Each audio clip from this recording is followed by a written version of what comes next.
Welcome to How Centralized Knowledge Saves You Time and Money, an RN OCM webinar.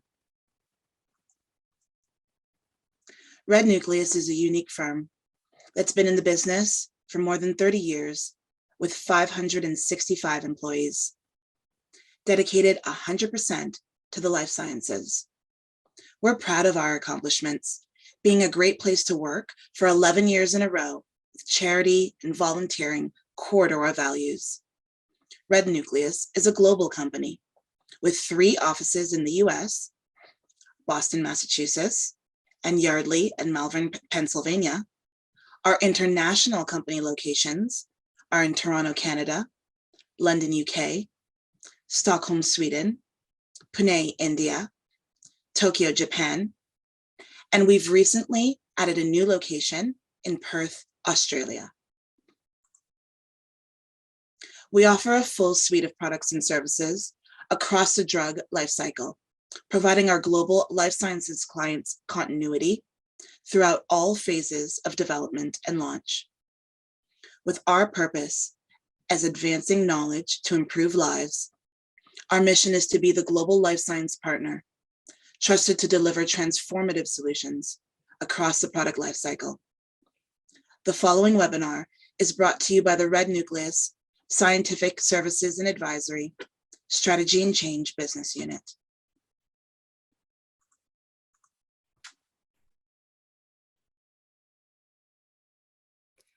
What is one of the highest expenses that companies neglect to budget each year? Take a second and think about it.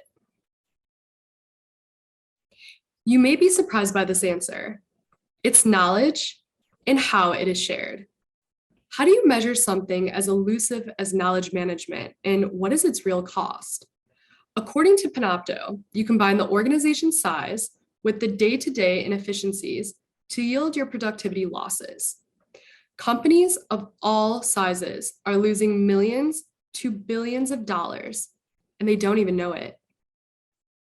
Does this sound like truth to you? Here's more. Each year, we spend an increasing amount of time trying to find the information we need to do our jobs, from email overload to excessive searching to unproductive meetings. We can lose several weeks per year. That's a lot of time. There's a solution to this. Investing in a solid knowledge management strategy can help you reverse the clock. Hi, my name is Gianna Mirabelli. I'm a Red Nucleus consultant in strategy and change. My background is in clinical trial planning and business process optimization. And I'm Tasha Hayden. I've spent 20 years managing change for the life science industry. In this webinar, we'll define knowledge sharing, discuss the many types of knowledge transferred throughout the workday, and discuss how centralizing knowledge saves you time and money. Meet Ryan and Ashley. They both work for the same organization and provide subject matter expertise within their respective functions. Ryan enjoys sharing knowledge explicitly and tends to hoard training guides, QRCs, and other support materials on his desktop. Ashley shares knowledge more tacitly and likes to work with others in person so she can share in real time. The company is growing at a rapid rate, but does not have a system in place to manage its knowledge. The new hires are feeling the consequences, and the quality of work is suffering because of it. What does this mean for the future of the organization? Before we answer that question, we need to define what we mean by centralized knowledge sharing, especially in today's increasing virtual world. Simply put, knowledge sharing means identifying, classifying, reusing, and creating a central point of entry for your key business knowledge. It also means doing so in a way that reduces overhead and facilitates the sharing in a controlled way. This maintains quality and instills best practice. Okay, maybe that's not so simple an ask. Let's break it down. Each day, we simultaneously translate massive amounts of stimuli, explicitly and tacitly. Explicit knowledge is information that is easily stored, organized, searched, and applied. Tacit knowledge is information that includes experiences, observations, and methods stored primarily in the minds of your employees. It's more difficult to articulate, understand, and share with others. The challenge is to centralize both explicit and tacit knowledge in a meaningful and intuitive way, a way your stakeholders want to leverage. But closing the gap between the way knowledge is shared and transferred can be a complex challenge to solve. Knowledge management challenges are familiar business issues. These types of efforts often fail for the same reasons that systems in specialized or centralized teams fail. From bad platform design, they're often document dumps with overcomplicated search and navigation. There's no single version of the truth, and there can be duplicate documents or contradicting information. Poor integration of shared information perpetuates the conflict and helps information silos to thrive. Usability is key, the hardest to get right and the most overlooked. We so very often fail to get the buy-in and feedback from the right people. Lastly, we often find that content stagnates because no knowledge management and retention policies were put into place, or maintaining the information is too difficult to bother. What Ryan and Ashley need is a solution that works for them both. Ryan might like a central knowledge share, which can store and catalog things like quick reference cards, videos, and external links to information. That's right, you don't need to own the content to include it in your library. You just need to know how to access it. Ashley might like information to attend an in-person or live virtual event where she can connect directly with her peers and leadership. They both might appreciate a skills matrix that helps them identify and connect internal stakeholders that have the expertise they need to leverage. Our approach to knowledge sharing is built on proven organizational change leadership best practices. It's not the platform. That can come in many forms. It's how the platform is used. We build a solid foundation that allows you to organically collect and grow your information. The foundation is flexible, so collaboration is easy and maintenance and management are seamless. But it's also consistent so that each part draws from and informs the next. We create shared language, which facilitates how our messages are internalized across functions. We create channels for two-way communication. And finally, we go back to basics.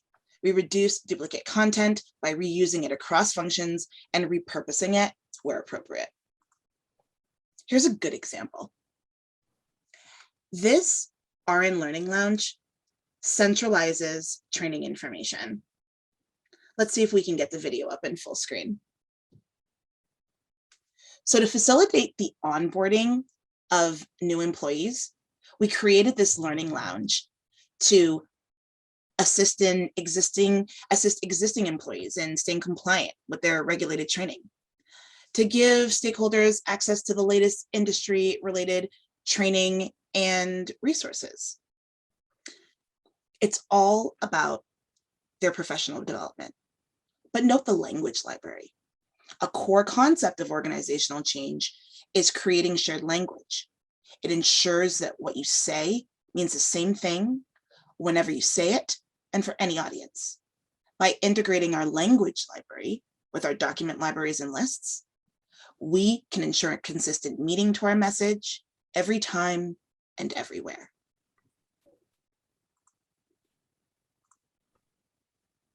With benefits like faster access to information, streamlined messaging, reduced reliance on email, multimodal content, and two-way communication, we can bridge the gap. Gianna, that was great. So let's take some questions. All right, I could see some coming in from the chat. All right, here's the first one.